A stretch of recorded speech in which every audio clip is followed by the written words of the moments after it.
hour, just over an hour before my kids come home. So I'm going to try and get this whole video done in that time. Hello everyone, welcome back. If you're new here, my name's Adriana. I'm a knitter living on the east coast of Canada with my husband and our 2 kids. And this video is going to be a wrap up, a review of all of the projects, the knitted projects that I finished in 2024. I have all of my completed knitted projects from 2024 behind me here. All the ones that I have. I gifted a lot of knit projects, so I will just show pictures of those, but I think how I'm going to structure this video is I wanted to do it chronologically, but I think it makes more sense to do it by category, like socks, winter accessories like hats and mitts, sweaters, things like that. So I think that's how I'll do it. And for the items that I don't physically have with me anymore, I'll just share photos.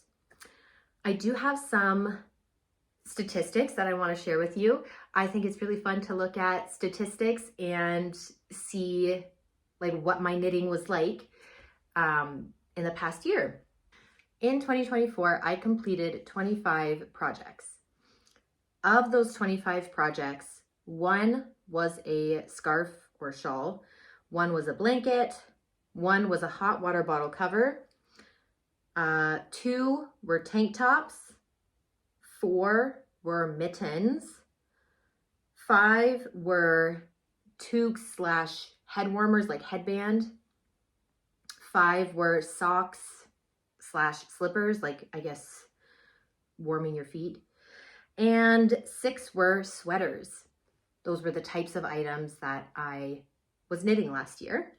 My pattern type, 2 of the projects were self-drafted and 23 of the projects were from a pattern. That one surprised me a little bit because in my first year of knitting in 2023, I had, I think, 6 projects that were self-drafted. I don't know if it was just that I wanted to challenge myself by learning new techniques and different maybe constructions of knitted objects by working through a pattern. For the pattern cost category, 12 of the patterns I used were paid for patterns and 6 of the patterns that I used were free. Now you'll notice that doesn't add up to the 23 projects that I knit from patterns. That's because I did knit this from the same pattern multiple times last year. The recipients of my knitted items, 12 of my finished knit projects last year were for myself and 13 were gifts for other people. For colors, how I did it was if I used like a significant amount of a certain color in a project, I counted that as like using that color. So for example, yes, I used white in this project, but it was just for 2 thin lines. So I didn't put it as like I used white in a project or like I made a white project. But for like this big scarf, I used about the same amount of each color, the red, yellow, and green. So I counted that as like I made a yellow project, a green project, red, like I put it in all of the categories for the 3 colors I used. So it's not like perfect, but like if I used a significant amount of a certain color, then I threw it in as like I used this color for these stats. Okay, I used yellow in 1 project. I used pink twice in 2 projects, blue in 2 projects, 3 red projects, 4 brown projects, 4 gray projects, 6 white or cream projects, and 7 green projects, which that tracks with what I was thinking my color use would be. I felt like every month I was knitting on something that was green, and I was pretty confident that green would be my top color from 2024. I felt myself starting to shift more toward brown or like creams and neutrals towards the end of the year, which is also reflected in these statistics that white and cream and brown were also significant colors I used.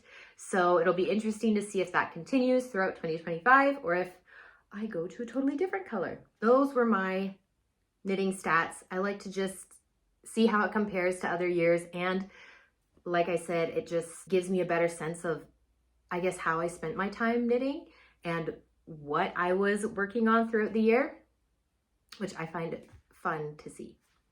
Let's start talking about my projects.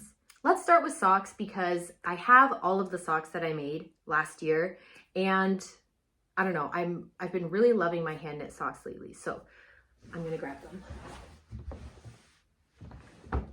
Oops. I have left all of these items kind of as I found them. Like I didn't depill anything. It just so happened to be laundry day yesterday, so all of my socks are like freshly washed and clean. But yeah, nothing is depilled or like freshly steamed to get wrinkles out or anything. So this is just like how I've been wearing them, what they look like after some pretty significant use. And I think how I'm going to do this is I'll talk about kind of how the project has held up over time. Do I actually wear it? I can talk a bit about the yarn and the pattern, but I talked a lot about the yarn and patterns for all of these projects in my mostly monthly, knitting podcast from the last year. So if you want more like in-depth information about any of these projects, you can check out like past episodes where I've talked about like all of these projects I've talked in depth about. So yeah, let's start with, I'll go chronological of like when I finished all these socks. First were these socks, which were a self-drafted pair of striped broken rib socks with just a heel flap and gusset. I made this with Briggs & Little Durasport yarn, so it's wool, it's a wool and nylon blend. And I've done socks in this yarn before. I like that I can put it in the washing machine. I think I have even put it in the dryer and it doesn't felt, or at least it hasn't yet. And it gets kind of fuzzy after each wash. The Briggs & Little yarn, it's a Canadian yarn. I did use it a lot last year because, well, I like that it's Canadian and it's pretty accessible to me. They sell their yarn at a really good price point. So yeah, I find that especially for socks, it's really good yarn for that. It's a very rustic yarn. All their yarns, I think they have like a soft spun line. I haven't tried it yet, but all of the yarns that I've used from them are quite rustic, and I'm still trying to figure out like how best to make these yarns shine in projects. And one way I found they really work well is in socks. They're really durable and they do get softer with each wash and continued wear. There is pilling, and I don't know if that's from the nylon content or the wool. I'm not sure, so I do have to depill these. But that's what almost a year of use looks like. Obviously, I didn't wear these in the summer, but these I think have been my most worn sock from this past year, or yeah, 2024. And I'm happy with how they've worn. The next pair of socks is this pair of ruffle socks. This is a pattern by Petite Knit, and I knit this with a local yarn that was just undyed white from the sheep, from the brand Old School Acres, and I held that with a strand of Drops Kid Silk Mohair.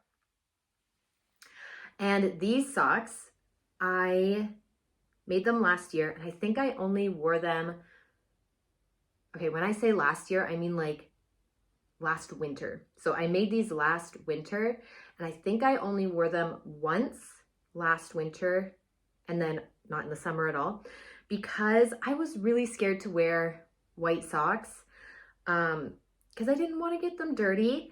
I wanted to wear, like actually wear and use my hand knit items. So I've been wearing these a lot this fall and winter. And I'm so glad I got over that, because I think these are my favorite pair of socks. These ones were my most worn, but these ones are my favorite. I love having a strand of mohair in these socks because it makes it so like extra soft, extra luxurious. Yes, there is some, I think, pretty permanent stains on these socks. I was worried about felting these, so I tried hand washing them, and the like dirt stains didn't come out.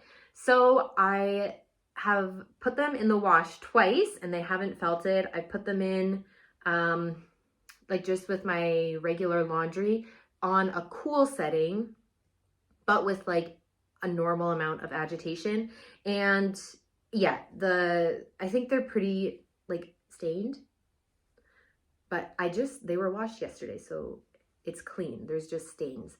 If you have tips for keeping white hand knit socks clean and like getting the stains out, the heel, there was some on the heel and that came out pretty good, but just like at the front of the foot, like just before the toes, it's pretty bad. But these are just, they're such cute socks, so cozy. Definitely my favorite pair of socks that I made last year. I then made the DRK Everyday Socks. I made it in a DK weight, which I think is actually more like her, I want to say her bear paw socks. I don't know if that's what the name is, but she has a DK weight version, I think, of the DRK Everyday Socks. And I had the DRK Everyday Socks pattern, so I just adjusted it to DK weight. I wanted a all over ribbed thick sock that was like pretty high up my leg, and this is perfect. I made this with another Briggs & Little yarn. I think it was their Regal yarn, and it was either bleached white or undyed. I love these socks. They are yeah, really cozy. They fit well, and I love the texture of them. And this Briggs & Little yarn doesn't have any nylon in it, so I had been scared to put it through the wash, and I tried hand washing these. I had the same issues that I had with these socks, that there was some like dirt stains on the bottom of the feet, and it wasn't coming out in hand washing. And it got to a point where I was like, I just have to be okay. I'll put it in the washing machine, and if it felts, then I know I can't put that yarn in the washing machine. But it's gone through the washing machine twice, and it hasn't felted yet. Same settings as I did for those ruffle socks, just on cool, like a decent amount of agitation to try and like knock the dirt out. But yeah, these are another really good pair of socks, and not really any pilling yet, and I've worn them a decent amount. The last pair of socks that I made in 2024 were my Christmas socks. I wanted a pair of bright red socks for Christmas that I envisioned myself like knitting on it throughout the Christmas season, like throughout December, and then being able to wear them on Christmas. And that is what ended up happening. I had a lot of Christmas plans that didn't come to fruition, but this is one of the plans that did happen. This is the Hermione's Everyday Sock pattern, which is a free pattern. And I knit the legs quite long. I wanted these socks to be very tall as well. The yarn I used was another Briggs & Little yarn. They're sport weight yarn. This yarn is 100% wool. It has no nylon in it. I have put it through the washing machine and it has not felted. Again, on cool, like water setting, and just a normal amount of agitation. I've only been wearing these for a couple weeks because it's just after Christmas. So I can't really comment too much on like how these socks are holding up, but I'm very happy with how they turned out. I did make some modifications to the Hermione's Everyday Sock pattern. The heel flap and gusset look a little bit different in the pattern. I just did my regular slip stitch, heel flap and gusset. So that's all my socks from 2024. Let's move on to winter accessories. So like hats, mittens, we'll do that. Scarves, let's do that. Let's start by talking about the ones that I don't have here. I gave away 2 pairs of mittens and 2 hats. This is gonna be easy to talk about because they're actually all from the same pattern. I used the pattern Lopi Braided Hat and Mittens, which is a pattern by Haldora J. You buy the pattern and you get a pattern for a hat and a pattern for mittens. I used Alafos Hespelopi for these 2 sets. I'm gonna put pictures up so you can see what I'm talking about. One was in the color 118 Navy, the hat and mittens. And the other one, same yarn, just this time it was in the color 85 Brown. I don't have much to say about this pattern because I haven't used these projects. I gave them away. I liked the way the mittens fit. I liked the way that the hat fit on the brown set that I made. I didn't love the way that the hat fit on the blue set. I think I used a different needle size and I felt like the blue hat was a little short and tight, like small in all areas. So I used a bigger needle size on the brown, I'm fairly certain. And I like that fit a lot better. Now for the ones that I do have with me. I made a Musselburgh hat for my husband. This is one of those, the one where you knit like a long tube and it's completely enclosed and then you fold it in on itself to create your hat. I used another Briggs & Little yarn for this one. They're sport weight yarn with no nylon in it in the color 64 Khaki. And I'm happy with it. I feel like the yarn, this isn't, like I've said, Briggs & Little yarn is pretty rustic. It's not very soft. This is a pretty scratchy hat, you know, especially for like the sensitive forehead area. My husband wears it and he doesn't complain, but I think I want to try and make softer, or use softer yarns for hats going forward. I think also I might have done too tight of a gauge for this. Like the fabric feels very dense and so I might, if I do use this yarn again, I would knit it on a little bit bigger size needle. But overall, I'm happy with how it turned out. I like this color a lot and I like the pattern. There's no pilling. He's worn it a decent amount, but I mean, there's not really a lot of friction when you're wearing a toque. So not a lot of opportunities for pilling to happen.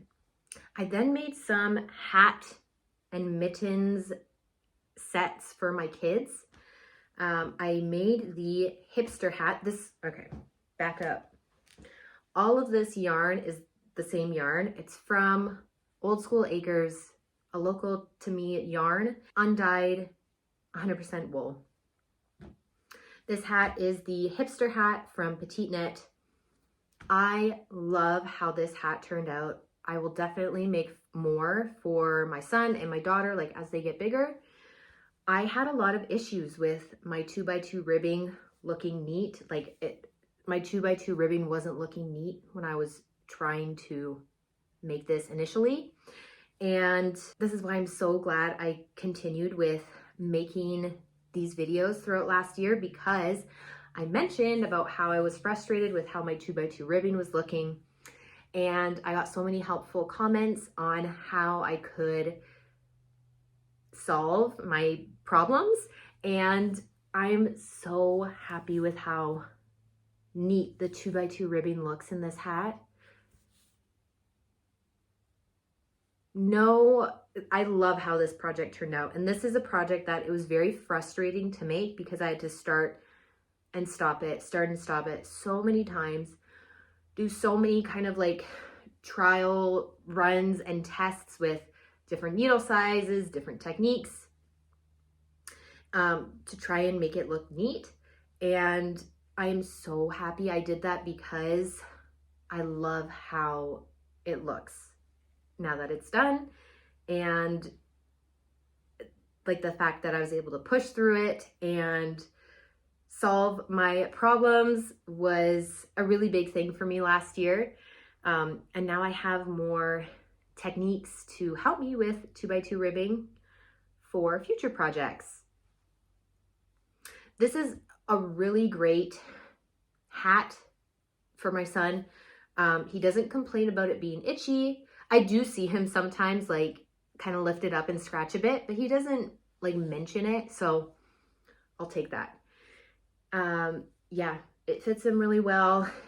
I will say though, the sizing, so I knit the second largest size and it fits my 3-year-old son. So I'm not sure about the sizing there. I haven't checked to see if I did get gauge with this.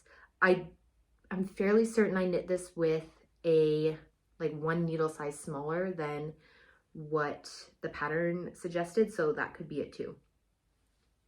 But yes, I will definitely be making more of the hipster hat for whenever someone in my family needs it. I made a little headband for my daughter to kind of match. It's 2x2 ribbed headband. I'll undo the button so you can see what it fully looks like. This is a pattern called Calorimetry. It's a free pattern. It's a pattern from 2006. So getting close to 20 years old. A pattern by Catherine Schoendorf. And I did a lot of adjustments to this pattern to make it work for a different weight yarn. I think it calls for Aran weight yarn in the pattern. And this was a DK weight yarn that I had. So I had to do some adjustments for that, and also there's just instructions for one size in the pattern, so I made some adjustments to make it fit a toddler head, and it turned out great. Again, 2x2 rib, which I had some issues with. This one was worked flat, so there was some different issues happening, but again, I'm happy with the way it turned out. I think it looks really good, and I like that they have like it's made from the same yarn and it's both 2x2 ribbing. So even though they're different pieces, they still go together. Then I made from that same yarn a set of mitts for each of my kids. And I mostly followed the Tin Can Knits World's Simplest Mittens for, oh my goodness, these are kind of dirty, for the mittens for my son. Yeah, there's a lot of little bits of debris in here. Like I said, I didn't wash these or prepare them in any way for this video. These do look a little worn. They look a little worn, a little rough. My son likes digging in the dirt and picking up things and stuff. So obviously there's going to be some wear and tear to mittens. This makes me think that I want to maybe try doing felted mittens for next year. See how that goes. I feel like that could be a little bit more durable. than just knitted mittens. My daughter's pair of mittens look like this. I did a different thumb for her mittens. I mostly followed World's Simplest Mittens, again, for this pattern, but I did the thumb from, ooh, I don't know how to say this pattern name. It's not in English, but I'll put the information for it in the description box on how to do. I didn't translate anything. I just looked for numbers because I've done a thumb like this in those mittens that I did that were gifted. I like this thumb better than the one that comes off the side. So I just looked for the numbers in that pattern to put it into the World's Simplest Mittens pattern. And I think they turned out really cute. She hasn't had as much like wear and tear on these, but yeah, next year, obviously these aren't going to fit her next year, but yeah, I think I might try felted mittens for my kids next year just to have the like a bit of extra durability. Let's talk about my one scarf that I made this year. This is the Biche Bouche number 59 scarf. I made this with 3 different colors of drops brushed alpaca silk colors. The colors were 24 rust, 32 is just the number, but it's the green one, and then 19 curry is the golden yellow color. This I have not used since I finished it. I made this, I think, a little bit too long. I had extra yarn, so I did another, I can't remember if this is the front, this is the beginning, or this. Oh, that's backwards. I'm not sure which one is which, but I had enough to do like, I think this much extra, like a whole single color section and then a few other multicolored sections. So I made it very long. If it was wider, it would be more like a shawl blanket. But yes, it just seems a little bit too skinny and long for what it is. And I don't remember who, it might have been my sister that said it reminds her of the Hogwarts Gryffindor colors, like this, these ones here, the red and golden color. And ever since then, I'm like, I can't really get it out of my head. I was trying to replicate the pattern photos from this pattern. They didn't use this yarn. Let this be a lesson to you that if you want exactly what the pattern photos, or like you see someone's project and you're like, that's exactly what I want, but you're like, that yarn's really expensive or it's hard to find. I have, for this pattern, I tried to just like replicate the colors in a different yarn, and it obviously doesn't look the same as the pattern photos. So yeah, if you know for certain, like that is exactly the colors I want that I see in these photos, get that yarn, or I guess do a better color match job than I did, because I don't like the way these colors look together. And it makes me sad because I was really excited about this piece. I like how soft it is. It's very lightweight for the amount of fabric it is. Yeah, so I'm not sure what I'm going to do with this yet.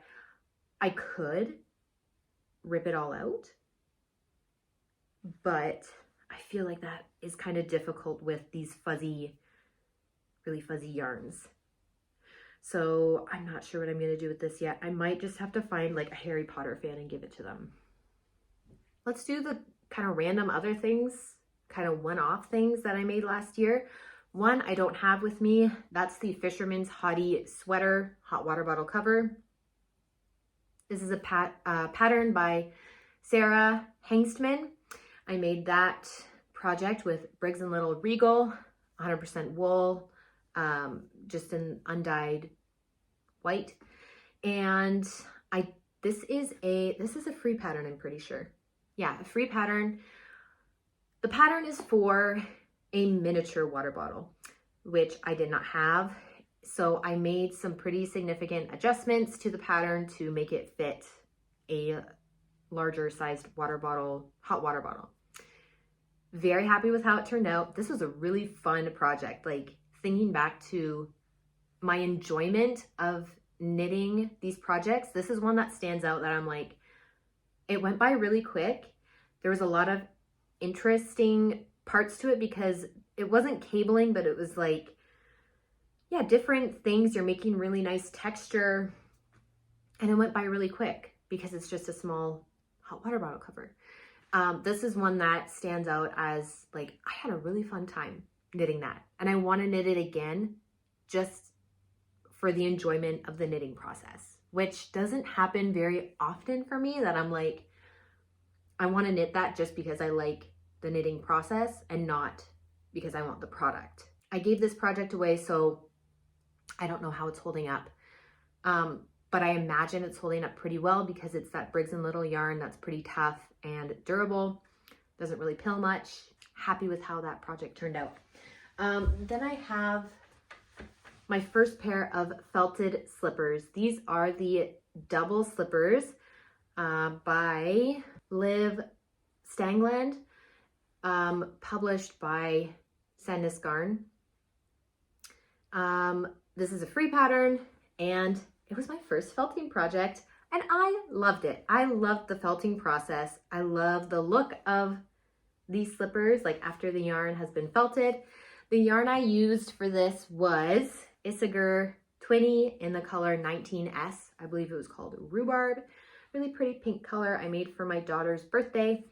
I sewed some leather patches on the bottom of the feet to give some extra traction. She's tried these on. They are too big. I'll save them for next fall for her.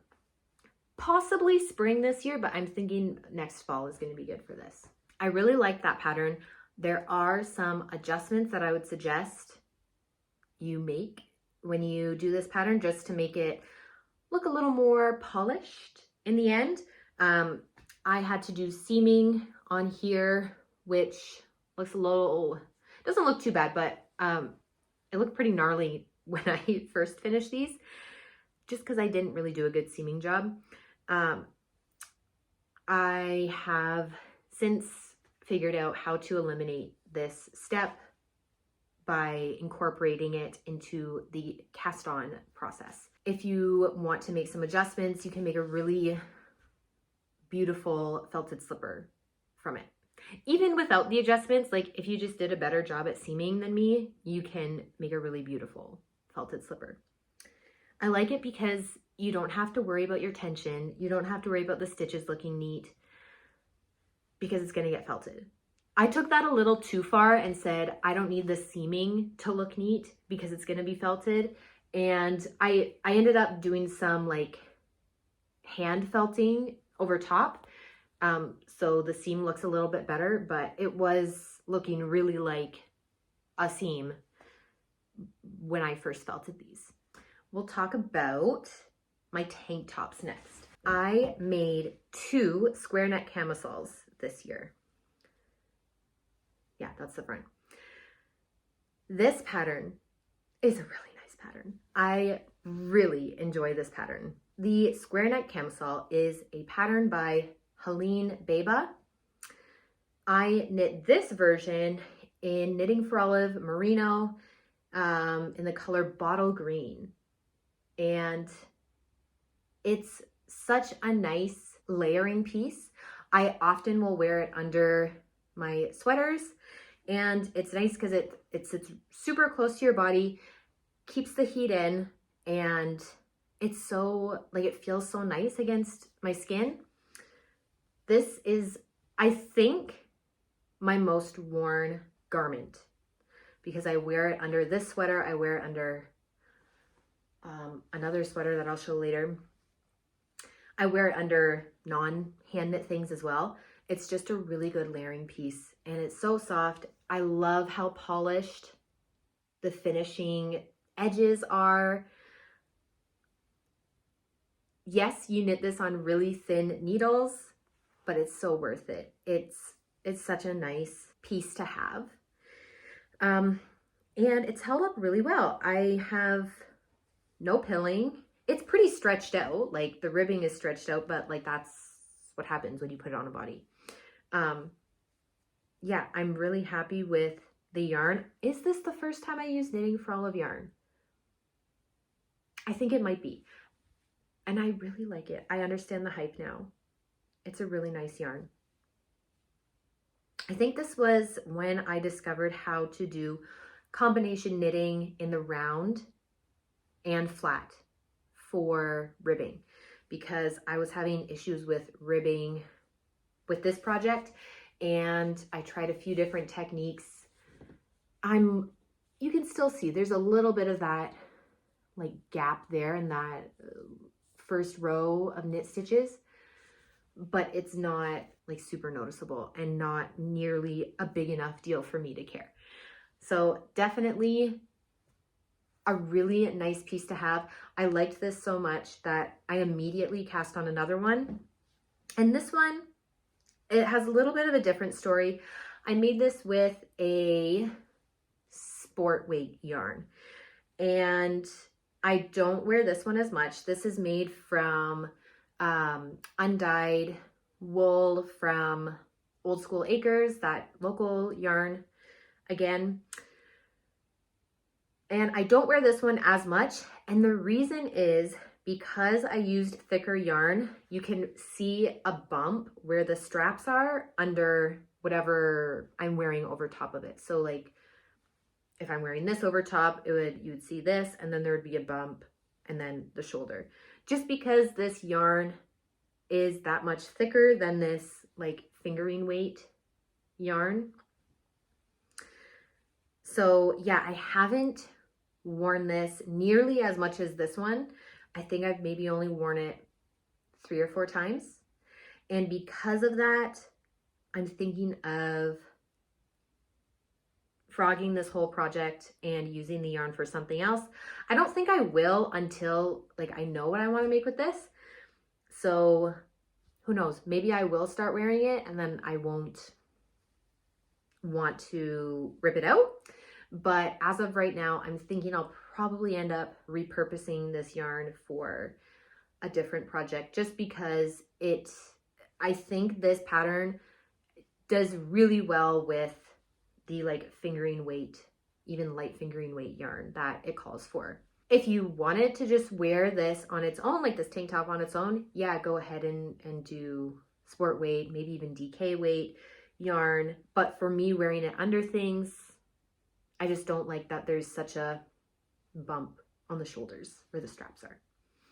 But I really like knitting this. It was a nice project to do. Final category is sweaters. Let's start with the sweaters that I made for my kids. I knit 2 of the same pattern. The sibling sweater by Laura Penrose. Here's the one I made for my son. I made these both in Cascade yarns, Cascade 220 non-superwash. So I use the same main color and then different contrast colors so that it'd be like matching but not like the same sweaters for them. I had issues with getting gauge on this, and usually for any project I make, it doesn't really matter if I get gauge or not, but this one did because of the stripes. So I had issues. If you want to hear more about them, you can go watch the episodes that I talked about these. I'm happy with how they turned out. They fit great. They look so cute on them. Yes, my daughter said it was pokey, so she hasn't really worn hers that much. I'll just have to maybe make sure there's like, she has a long sleeve underneath whenever she wears it. But yeah, they're super cute and a really nice pattern and nice yarn. I think I'll definitely want to use Cascade 220 again. Finally, my sweaters that I made for, oh wait, no, I have a blanket. I finished a whole blanket, you guys. I started this blanket. This was the first project that I started when I got back into knitting, was this seed stitch blanket that I made in panels because I only knew how to knit on like long straight needles. So I made this in panels and then seamed them together at the very end. I used Cascade Eco Plus yarn in the color 2445 Shire. I love the color. I loved this yarn. It was a really nice yarn to work with. I need to work with it again, like do another project with it because it was really nice. This turned out very long. It was self-drafted. It was just, I had no kind of plan on like what I wanted for final measurements. I knew I wanted it to be long enough that you could like cover your whole body and like tuck it under your feet. And I did achieve that. It ended up being a little bit like disproportionate in that like it'd be nice if it was a bit wider or a little bit shorter, but it's a really nice blanket. The seed stitch makes it like nice and dense, I guess, like thick. We don't have any heat source in our living room, so it can get pretty cold. And this keeps heat in really nice, like body heat in really nicely if you have this like on the couch or something. This was a really nice project to finish in 2024 because it really showed kind of how far I came in my knitting journey because this was the first thing I started. And so when I finished it, I just was like, wow, I've come so far with like my abilities as a knitter and like what I feel confident in, like knowing what I can make now. So yeah, this was a really special project for me last year. Now we can talk about my sweaters. I'll start with the one I'm wearing. This is the sweater number 18 by My Favorite Things Knitwear. I made this with Sendisgarn Peer Gynt in the color 9572 Olive, and I held a Knitting for Olive soft silk mohair in the color Bottle Green with it to make this. And this is absolutely my most worn hand knit sweater from 2024. I love this sweater. It's so comfy. The thing I like most about it is that it looks like I knit it to a length that it looks good without needing to tuck it in, if that makes sense. Like I just wear it untucked and it looks good. Most of my sweaters, like unless they're like hoodies, but all of my sweaters that I've knit previously or just like bought, I feel like I need to tuck them in to make them look good. And I don't feel that with this. I can't really show you, but like it hits at a nice spot that I don't feel like, oh, it's like an awkward length. I need to tuck it in to make it look good. So yeah, this is definitely my most worn sweater. I love drop shoulder sweaters. That's something that I learned last year in my knitting, is that I prefer the look of a drop shoulder. Not sure if I prefer the knitting process of a drop shoulder compared to a raglan. I haven't done a circular yoke yet. So definitely prefer the look of a drop shoulder. Love this sweater. I quite like the color. Sometimes I'm like, it's a little too green. And I wish it wasn't as flat, like as one color as it is. I definitely like a more marled or mottled color. And this is just, it's very clearly just one color. The texture helps with that, right? The texture helps give it some dimension. But yeah, love this pattern. I haven't had any pilling on the outside. The only pilling that happens is on the hem, probably just from like sitting and rubbing against like whatever pants I have. So there's definitely some pills there, and I just kind of pull them off whenever I feel them. And that's how I take care of that sweater.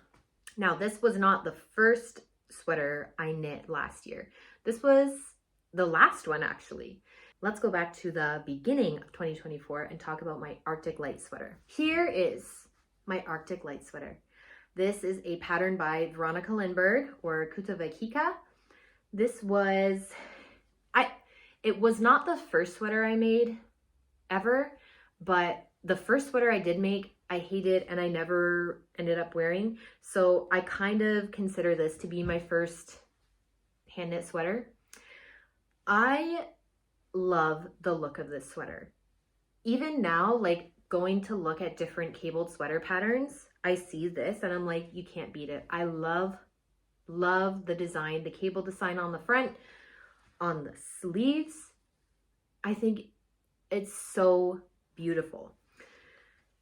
I knit this with a strand of Briggs & Little Regal 100% wool. I think I used bleached white, or it was maybe a natural white, I'm not sure. And a Drops Kid Silk. I wore this a lot last winter. I have not worn it yet this winter. I think I might have worn it for a video, but like not actually worn it. And the reason is I feel like there's a few things going on. I feel like there's too much fabric under the arms, like in this area. There's too much fabric happening here. I made the sleeves. I don't know if I'm just really tight. I know you do some decreases before you knit the cuff, but the cuff is very tight. I can't like actually pull it up my arms. And then this hem cinches in a little bit. It's what I was saying before, that I feel like I need to tuck it in to make it look good, but I also knit it a little bit cropped. And I think just the nature of this yarn being more sturdy and rustic, it's a bit more of like a stiffer sweater, and all those things together make it so the top part is very voluminous, and then yeah, it almost looks like a bubble on top, I feel like, when I want it to lay a little bit more flat, kind of like this one. So I haven't worn it yet this winter. I do need to try it again, because as I'm like looking at it, I'm like, this is such a pretty sweater. I love the pattern, like design on it. But yes, the raglan increases here. It's just, I feel like there's just so much fabric under your arms. And maybe that wouldn't be a big deal if you had a drapier yarn, but because this yarn is so stiff, I don't know how to describe it. It's like, it's not very drapey. Yeah, it just makes it so it feels a little awkward that it kind of like pulls out in the front, I guess, and it makes the top part very voluminous. I loved knitting this. I think it's so beautiful, and I think I maybe understand better now what I like in a sweater. Not sure if I'm confident enough to like rip back pieces of this and redo sections to like make it fit what my taste is now. I'll have to think about that. Yeah, I think what I'll do is I'll try wearing this a bit more and then make a game plan of like, how can I adjust this? Maybe for sure, like making the cuffs not as tight. I think I have more yarn, like I might be able to knit the body a little bit longer.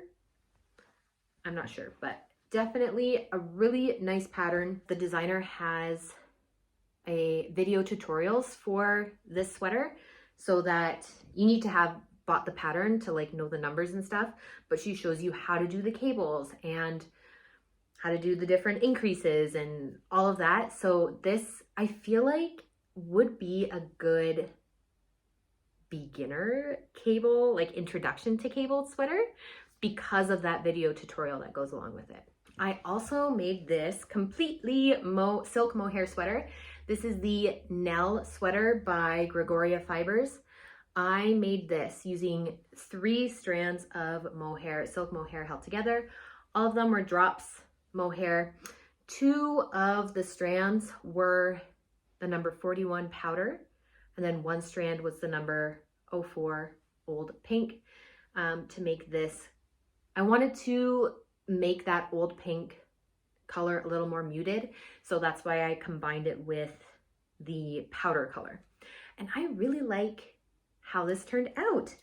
It's an all over ribbed sweater, a raglan again. The only thing that I would do differently if I were to knit this again is I would maybe knit the body a little bit more cropped, because it's too long for me to wear untucked. So again, that like awkward length of like, it's too long, I need to tuck it to make it look nice, or like how I want it to look. And yeah, so I was worried that my gauge was off and I would need to block it really wide. So I knit it longer than I wanted to, and to like account for the length that would be lost when I blocked it wide. And I think I did too much. Like I knit it too long, because I made it the width that I wanted, but it was still pretty long. So this is another one that I made last winter, and I remember wearing it a lot last winter, but I think I've worn it once so far this fall winter season, and I need to wear it more because I really like it. The mohair is a little bit itchy around my neck, so it's nothing that I'm like, get this off of me. But it is something that I'm like, I would want to wear a tank top or something for sure underneath it, just because it's kind of a little bit scratchy. Love how the color turned out, and it was a pleasant knitting experience. I remember there were some frustrations with like, I was having some laddering issues doing magic loop on the neck, and I left it in. You can see my big laddering issue here. So I remember that was another step in my knitting journey of like figuring out how to eliminate that. And it feels so nice and soft. And the combination of the ribbing and the fact that it's all in silk mohair, it's very squishy, and it's a nice sweater. I need to wear this more. My final sweater that I'm talking about today is the Cinema sweater. This is another pattern by Veronica Lindberg, or Kutavakika, and I made this with Drops Flora, which is a wool and alpaca blend, and I also held a strand of Drops brushed alpaca silk in the color 5 beige with it. The Drops Flora, that was in the color 7 beige, and you can see that the colors didn't perfectly match, even though they're both called beige from the same brand. They didn't perfectly match. Like the Flora was a lot lighter than the brushed alpaca silk, and I love how it turned out. Like I love that there's some dimension and some variation in the color. This is, behind this sweater, this is my most worn sweater. I wear this one a lot. This is one that I feel like I don't need to tuck in. And I think that's the key with my sweaters, is that having the option to tuck them in, but not feeling like I need to make them look the way I want, is the key to like me wearing it a lot. Because this one is also a raglan with a lot of fabric under the arm, but this one is a much drapier fabric, and I don't have that same like bubbling issue up at the top. So yeah, I wear this one a lot. I don't know if it's really showing up. Oh, okay. You can see it there. The brushed alpaca silk I don't know if you would call it pilling or kind of matting, but you can see there that there's definitely some bits that need to be shaved off. Mostly it's kind of Well, it's around kind of where the arms would rub. Oh, you can see on the arm there too. Yeah, it's where the arms would like rub against the side of the sweater. For the amount I've worn it, I'm impressed that it's only that much. The one thing I will say from last year that I noticed was working with brushed alpaca silk versus a silk mohair. I do notice a difference with how they both wear. I feel like a mohair stays looking the same as when you finished it throughout wear, versus the brushed alpaca silk gets kind of a matted look to it. Here's an example. Looking at the collar of it, and I don't know if you can really see what I'm talking about. It just looks like there's no like halo anymore of fuzz. It's all matted down.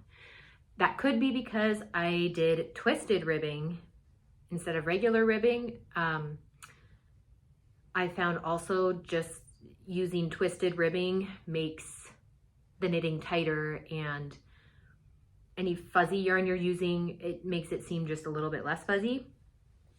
So I don't know if you can really see what I'm talking about, but the fuzziness doesn't look like very fuzzy anymore. It looks more matted down, which can, I don't know, make it look a little more worn. And I'm not sure how to rejuvenate a fuzzy yarn like that. I've seen videos of people like having a brush for their knits to kind of maybe brush back to life some fuzzy yarns. I'll have to look more into that because that could be a good option for this. But yeah, also Veronica Lindbergh has a video tutorial similar to her Arctic light sweater tutorial. She has one for the cinema sweater as well.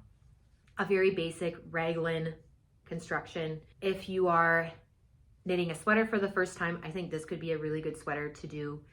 It's a raglan, it's just stockinette. I am really happy with the pattern. I'm happy with my yarn choice for it, the drapiness of it, and yeah, I get a lot of wear out of it, and it's very, like, it's next to skin soft for me. That's all my knit projects from 2024. Thinking back on the year, I learned a lot.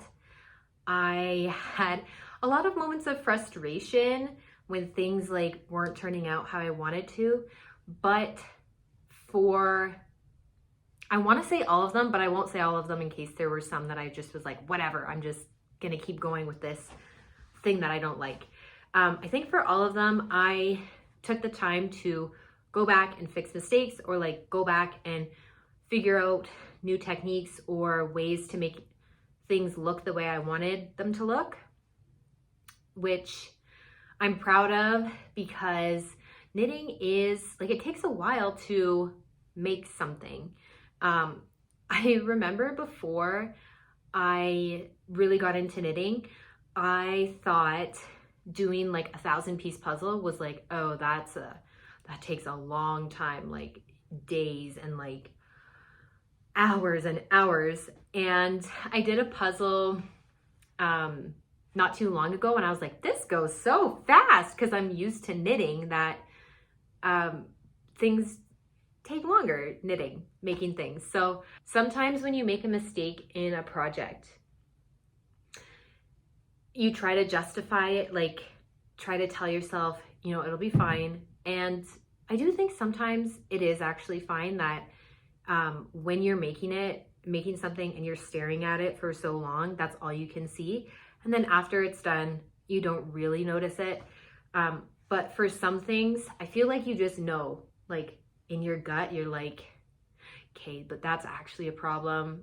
I'm not actually going to use this thing if this is what it looks like in the end. And I have found in this past year, taking the time to go back and fix those things is worth it in the long run, because in the moment it feels like you're wasting time or not making as much progress. But looking back on my projects now, like This sweater, I redid both sleeves, like completely redid both sleeves. I redid the neck, and I feel like there was something else I might have had to redo, but like I don't remember that as much. Like I don't remember like it took me this many extra hours to finish this project when it could have taken me only this many hours. I don't think about that. I look at this and I'm like, I love how it turned out. Versus if I had left the neck, the thing that was wrong with the neck was that I didn't have enough stitches picked up, so the stripes really cinched in. And then the sleeves were too short and had too many decreases. So I know that if I had just been like, whatever, it's fine, it still fits him, it's not that big of a deal, I would see those things and just be annoyed by them. So yeah, now I don't think about the extra time it took to actually complete this project. And when I see it, I just think, I love how that turned out. So don't be afraid to go back and change things. Don't be afraid to rip pieces, like parts of your project out and reknit them. Yes, it sucks in the moment, but after, you're not gonna think about that. You're just gonna think about how much you love how your piece turned out. If you have any questions about the projects that I knit in 2024, feel free to leave your questions in the comments, or you can always send me a message on Instagram or Ravelry, and I would be happy to chat more like in depth about projects and answer any questions you have. I hope you're all having a good start to your 2025, and I'm looking forward to making a lot more knitting related videos throughout this year. Bye-bye!